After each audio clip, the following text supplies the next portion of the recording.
Ще започна с външната политика и отбраната, в които ролята на президента е най-съществена. През 2018 година продължих активно да отстоявам българските позиции по европейския и световен дневен ред. Външнополитическата ми програма включваше 19 събития извън пределите на България. 12 държавни глави посетиха страната по моя покана. Проведох десетки срещи с високопоставени чуждестранни представители. Задълбочих диалога с лидерите на всички балкански страни за укрепване на сигурността и развитие на свързаността и просперитета в региона. При посещението ми в Сърбия, заедно с държавния глава на страната посетихме нашите сънародници в Западните покрайнини. Президентът Вучич се ангажира лично с проблемите на българското малцинство. Решени бяха дълго отлагани въпроси, като финансирането на медиите на български и вписването на женските фамилни имена. Проведох 3 срещи с президента на Македония. Договорих участието на македонска рота на парада на 6 май, което бе символен жалон по пътя на сближаването на двете приятелски страни. На срещата с президента на Турция ясно поставих нашите очаквания за добросъседски отношения, основани на взаимно уважение и за възстановяване на работата на комисията, в чието правомощия е въпросът за компенсацията на тракийските бежанци.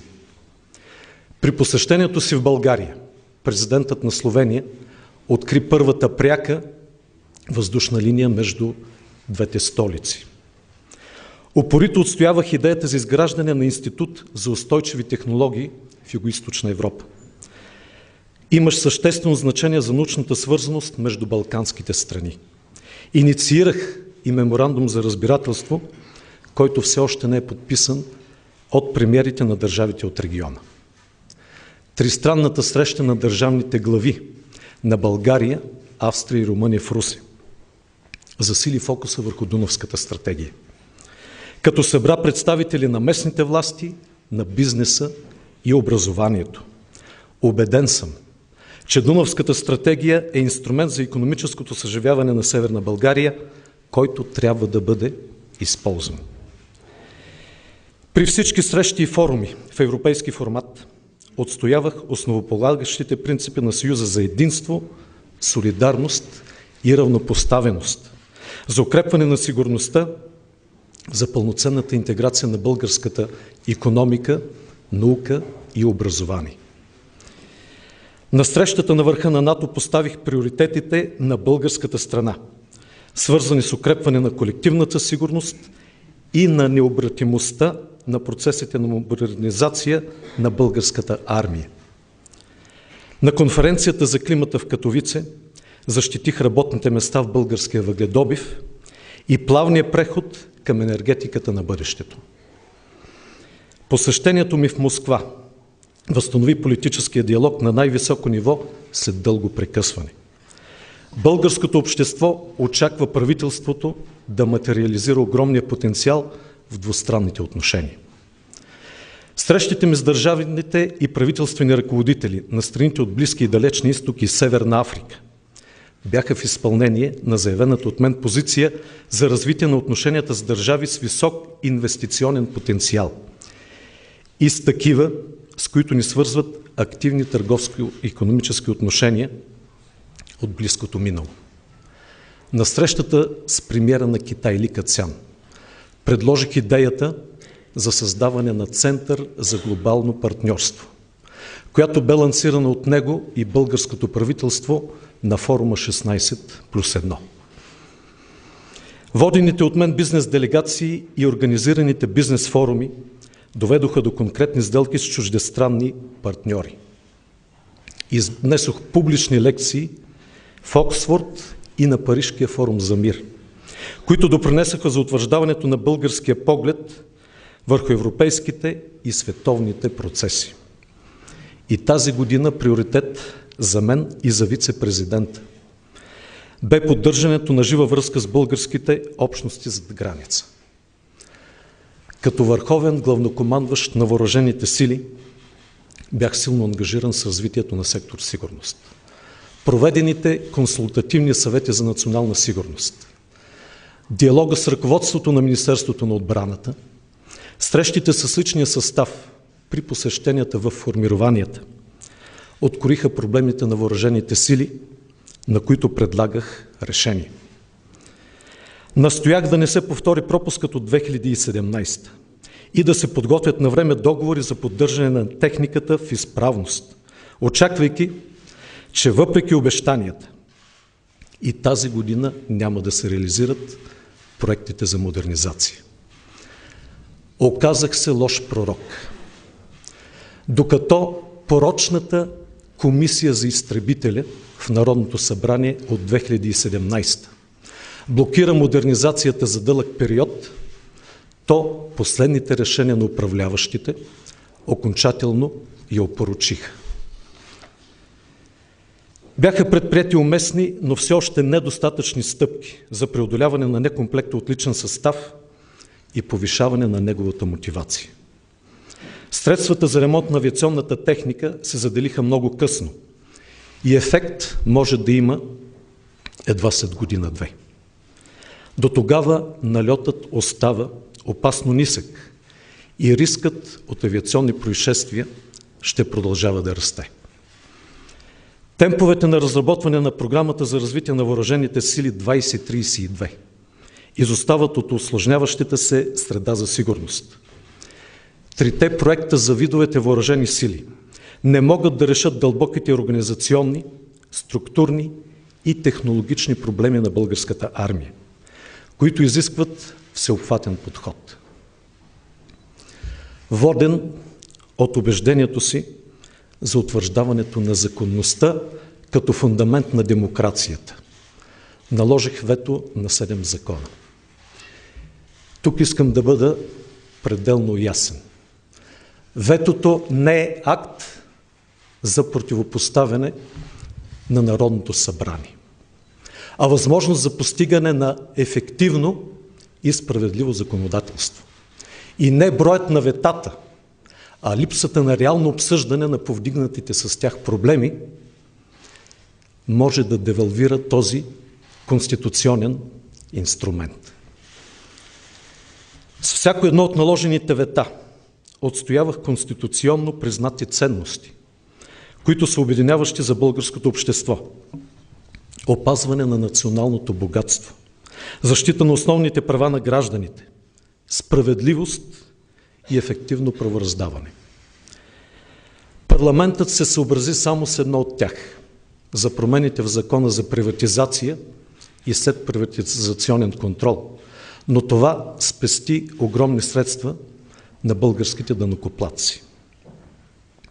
По същите принципни съображения 5 пъти сезирах Конституционният съд.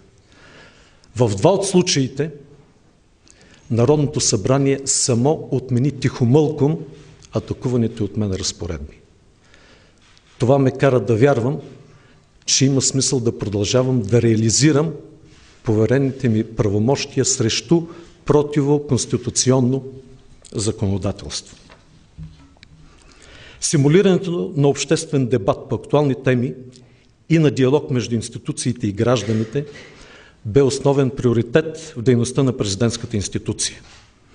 Президентството организира конференции и кръгли маси с участието на отговорни институции, наши и чужди експерти и граждански организации, които намериха широк отзвук и формулираха ефективни решения в борбата с корупцията и с несправедливостта, в борбата срещу бедността и неравенствата, за интеграцията на хората с увреждания, за гарантирането на честни и демократични избори.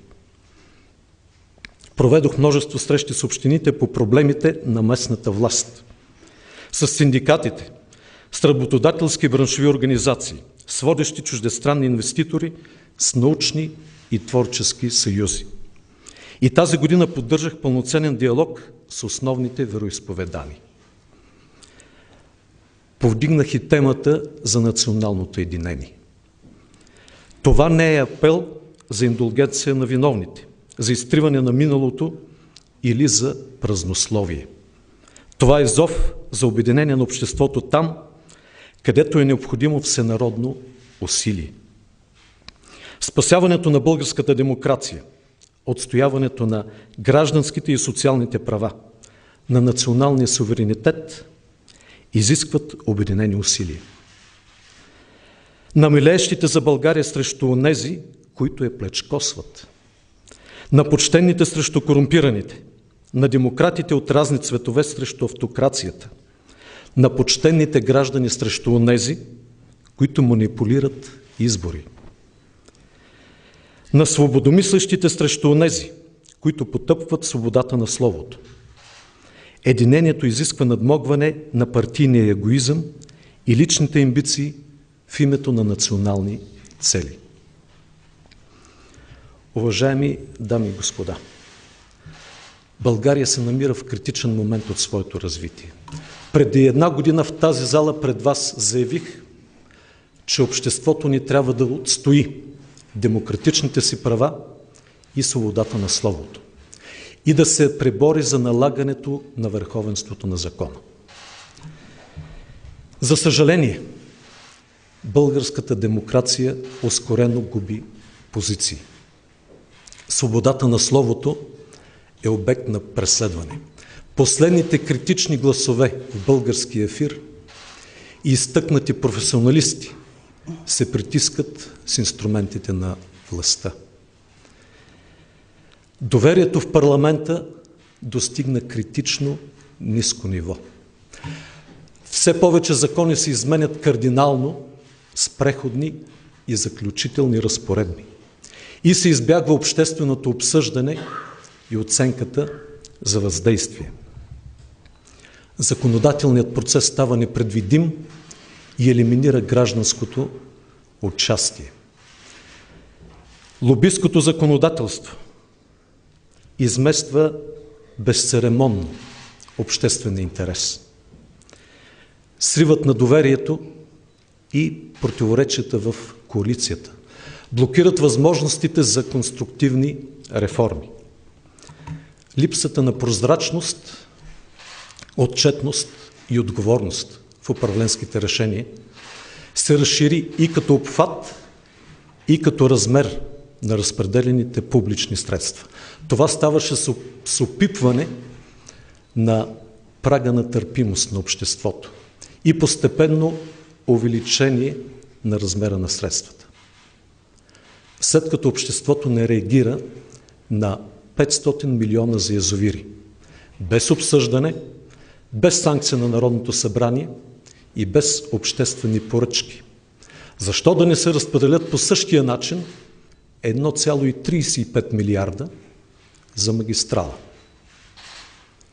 След като предходната година беше похарчен изкуствено формиран излишък от 1,7 милиарда, без правила, без критерии и прозрачност, защо да не се разпределят по същия начин миналата година 2,7 милиарда?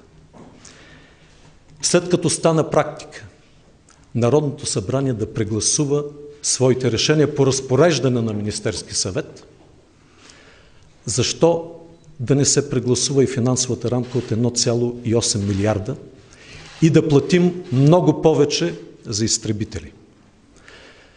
След като е възможно еднолично да се изхвърлят фирми от големи обществени поръчки, защо по същия начин да не се реши кой ще бъде изтребителят?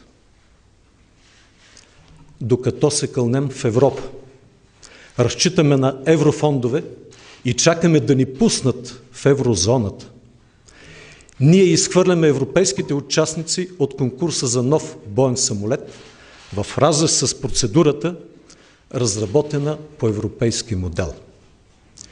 И правителството за европейско развитие на България твърди, че този антиевропейски избор е геостратегически.